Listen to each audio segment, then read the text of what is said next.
Seguramente conocen a Tomás Luquín, de Página 12, economista, licenciado en Economía, está en la sección económica que conduce Alfredo Zayat, y muchos lo leerán, también ahora lo escuchan por Radio del Plata.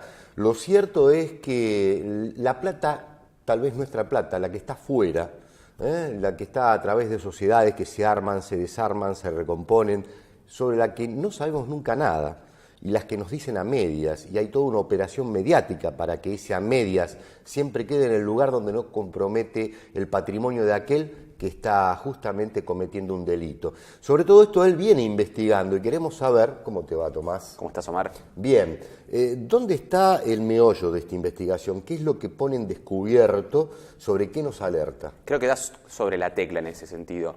El caso de los Panama Papers, así como el caso del HSBC Private Bank de Ginebra, nos muestran algunos eslabones o cómo funcionan algunos eslabones de la red de servicios financieros offshore, que es una red, una parte estructural, necesaria, funcional de cómo hoy opera el capitalismo en el mundo. Y cómo la parte más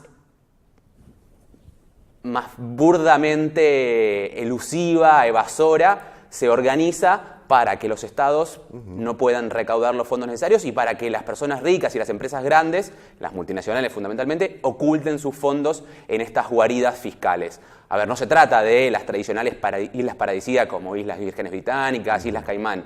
Estamos hablando de un entramado mundial global donde las principales guaridas fiscales son Suiza, Estados Unidos y Hong Kong. Y recién después, en quinto puesto, vienen en relevancia países o islas como las Bahamas, como Islas Vírgenes Británicas o como Islas Caimán. Administran en total algo así como 10 billones de dólares de riqueza mundial que ocultan desde los ricos y famosos hasta las grandes empresas transnacionales y que son los estados, principalmente los estados de los países menos desarrollados como Argentina, Brasil o inclusive la India o muchos países del mundo menos desarrollados, pierden recursos a través de estos sistemas. Y no solamente son las malas empresas transnacionales de mal renombre, sino son las élites empresarias internas, cosa que en la Argentina experimentamos en la forma de la fuga de capitales, uno de los problemas estructurales y más importantes que tiene nuestro país. ¿Tenés actualizado más o menos el volumen de la fuga de capitales en los últimos 12 años, 15 años?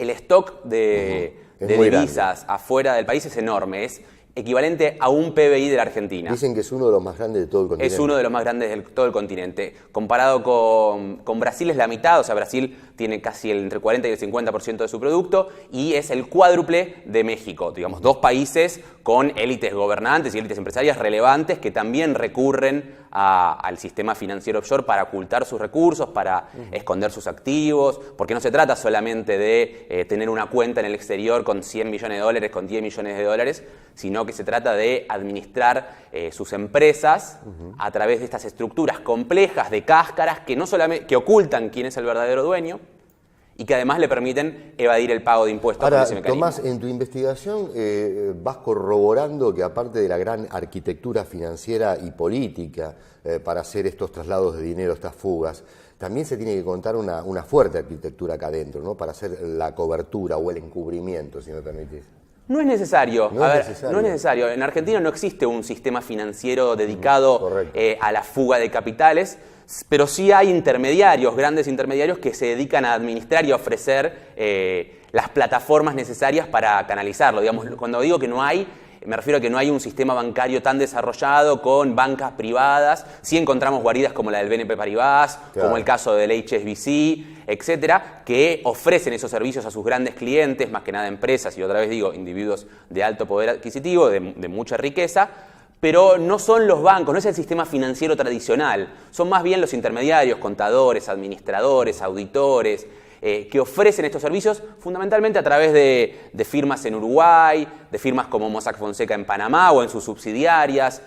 No hace falta, al tratarse de un sistema global, no hace falta que tengan presencia in situ en la Argentina, sino que exista el mecanismo de transferencia de los recursos y la posibilidad de montar esas estructuras opacas y complejas para ocultar la información y ocultar el dinero, que permiten fugar la guita. Entonces no hace falta tener un sistema financiero tan desarrollado. De hecho, Argentina no lo tiene hoy. Antes de ir a Mauricio Macri, presidente, y sus dineros en el exterior, Te quería preguntar, ¿por qué crees que salta esta información en su momento, hace tan poco tiempo? O sea, ¿qué mecanismos políticos hubo para que se tirara por el aire semejante información? ¿Qué disputa se dio? Claro. Las razones de las filtraciones de datos, que es lo que a nosotros, el periodismo y al mundo en general, le permiten tener estos botones de muestra de cómo funciona, son múltiples y existe desde la hipótesis de que es la CIA tratando de operar contra Vladimir Putin, difundiendo datos sobre él y sus socios y al mismo tiempo manchando el resto o divulgando cómo opera gran parte del resto del mundo, hasta arrepentidos, personas que se dan cuenta que están haciendo un mal al mundo y que son necesario divulgarlo, o gente que quiere vender información. Digamos, no hay una hipótesis muy fuerte sobre fuerte, sí, todas son válidas y no hay ninguna que quede firme. Me parece que hay montones de alternativas y cada uno elige te lo pregunto desde la siguiente hipótesis, sí. ¿no? Yo a veces pienso que estamos viviendo una etapa de corrección del sistema de poder hegemónico a través de lo económico, ¿no?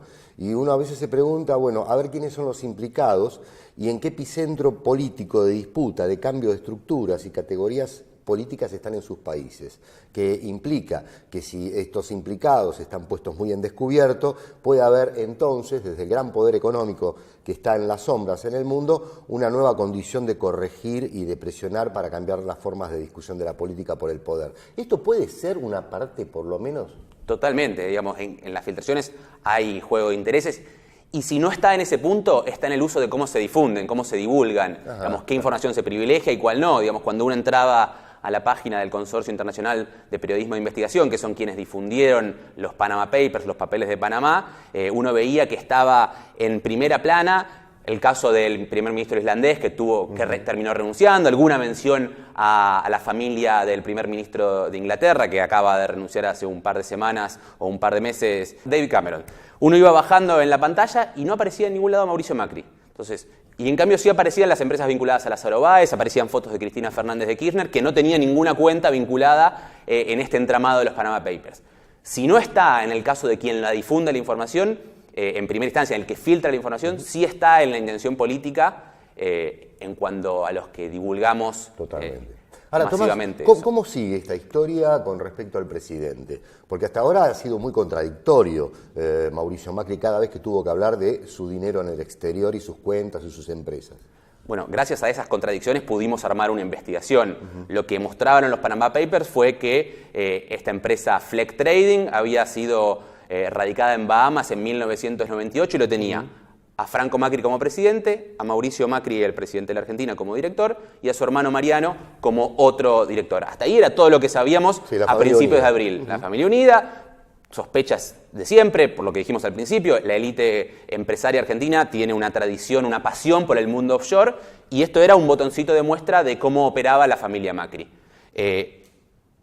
Las contradicciones del propio discurso del presidente nos permitieron tener 3 puntos. Primero, que afirmó que se había creado esa empresa para hacer un negocio que no se hizo en Brasil, que era instalar Pago Fácil, el servicio de cobranzas ahí. Segundo, que como fracasó esa operación, quedó inactiva, abandonada en Bahamas durante una década. Y tercero, es que ni siquiera tuvo cuentas bancarias. Dame el cuarto punto para cerrar esta entrevista.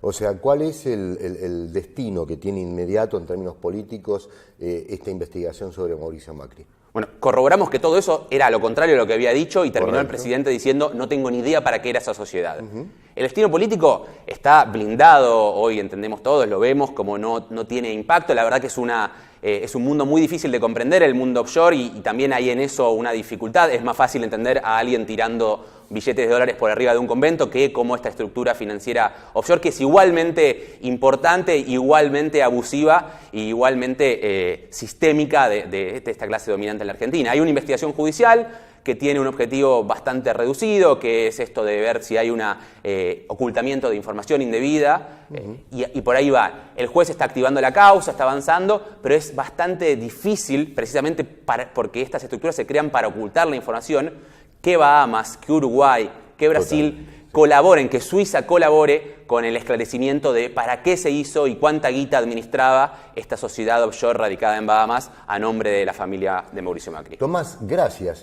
Gracias a ustedes. Y nos ha revelado una cantidad de líneas para seguir la información, esas que a veces no están tan claras cuando uno considera la prensa hegemónica y este sistemático secuestro de la información.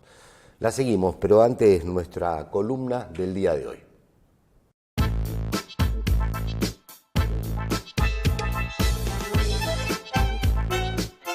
Falta un poco menos de un año para el cierre de listas del 2017. Parece muchísimo tiempo y aunque todavía no está claro qué partidos se van a presentar, cuántas ofertas va a llevar cada uno de los partidos, si Cambiemos va a llegar juntos o no, si el peronismo va a tener 1, 2, 3 o 4 ofertas, qué pasará con Margarita Stolbizer.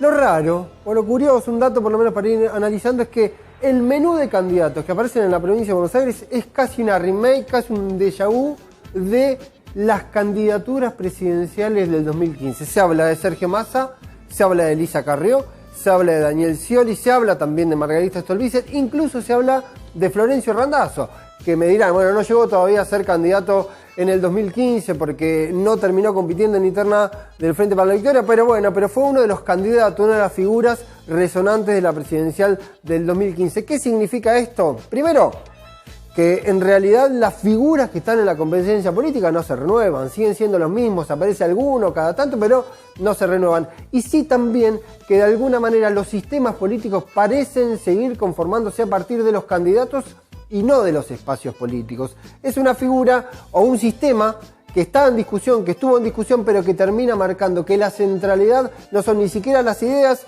ni los partidos, sino que terminan siendo, en la mayoría de los casos, las figuras personalísimas de los candidatos.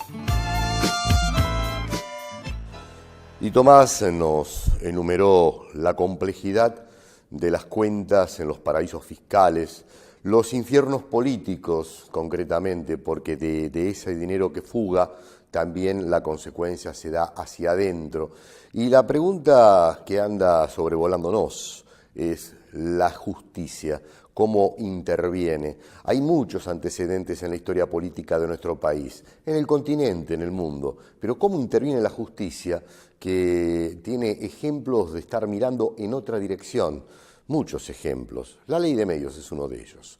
Una justicia que incluso generó un debate en la propia Corte Suprema, uniendo a las partes con sus representaciones y sus fundamentos, y dio legitimidad a una ley que sí fue legítima, que fue la ley de medios.